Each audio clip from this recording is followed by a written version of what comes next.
Hi guys, welcome back to The Illustrated Man. I'm Trevor. I'm Kaylee.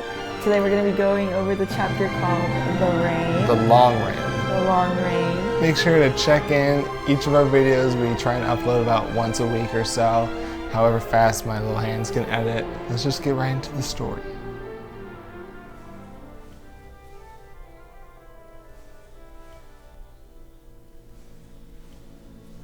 This book I like to harp on is made during the 50s, and they had a different conception of what Venus was because the story takes place on Venus.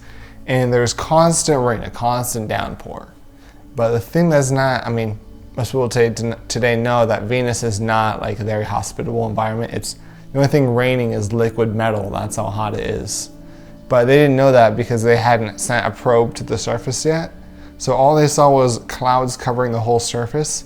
And so all of the media, science fiction media before like the 60s or whenever they did the probe, they all have Venus as like a jungle world because, they assumed, well, a very cloudy place is gonna have a lot of rain. A lot of rain means a jungle environment. And since the whole surface of the planet is covered in clouds, they assumed that Venus would be a jungle environment. And so that's what premise Ray Bradbury is rolling with in this.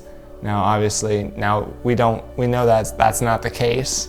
But it's still cool to look at it from just that 50s perspective again. Now, in this story, Ray Bradbury has Venus as, again, tropical jungle planet, and a bunch of men get shipwrecked. Their rocket crashes or something. They're stranded on the surface. And on Venus, they have it so it rains constantly. The rain never stops. It's giant globs of rain.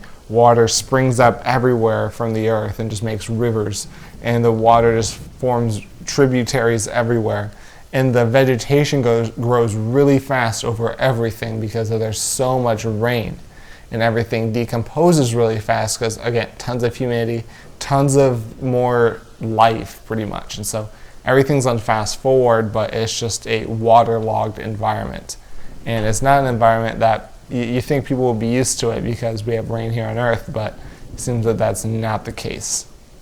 They try to start looking for sun domes, which is what the humans had established colonies with, basically. Again, the dome settlements to keep the rain off them, and they would have a heat source in the middle to keep everything drying there and provide light, right?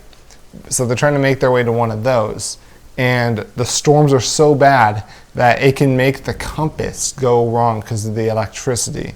And the lightning storms went by striking the top of the spaceship multiple times, lighting it up like a bell, ringing it like a bell, and they lose one of the men that way because they are slowly losing their sanity, and he just can't stay down. He jumps up, runs away, and is struck by lightning. And they describe this thundercloud basically as a giant monster with thousands of blue legs, which are the lightning bolts. They make their way to the first sun dome, but they say that the the Venetians have sacked this one. They basically alluding to some Venetian civilization.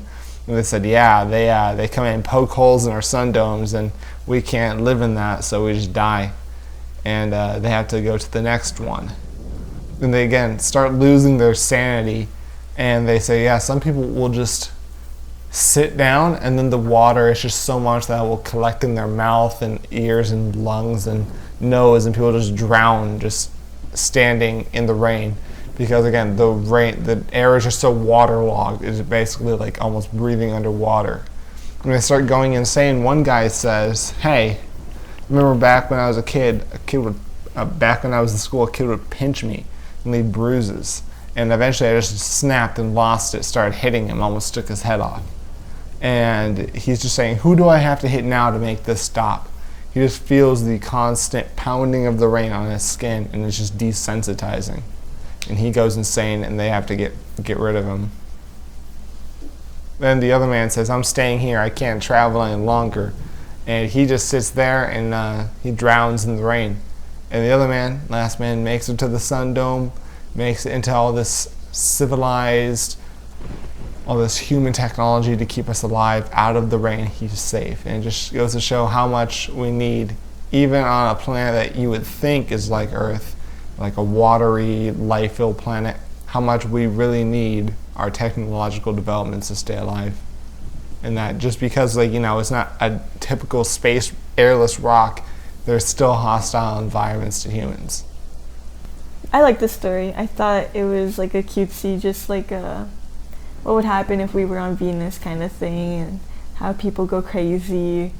God, I felt crazy reading it and thinking about myself. Like, if I were going through this, imagine feeling like a constant like pour on you. Like, we go out in the rain and it's like very nice, and it's nice going out every once in a while, but a constant like pounding on you, like somebody poking you days, and it's heavy breathing and everything. And imagine you finally get to your dome, and then you get to it and it's like, oh, there's holes in it, and some people do just lose motivation. Like, why keep going to the next one when you don't even know for certain if it's actually going to be there? And the environment reacts so fast that just mold grows all over the bread inside the dome instantly, because that's just how fast things grow on this planet. And yeah, just terrible environment. You wouldn't want to be in that. It would be nice for a little while, and then it would get like, they compare it to Chinese water torture. And I think that's it for this story. We'll check in with you next time when we get to the next illustrated man. Make sure to come back and check us out. Bye, guys.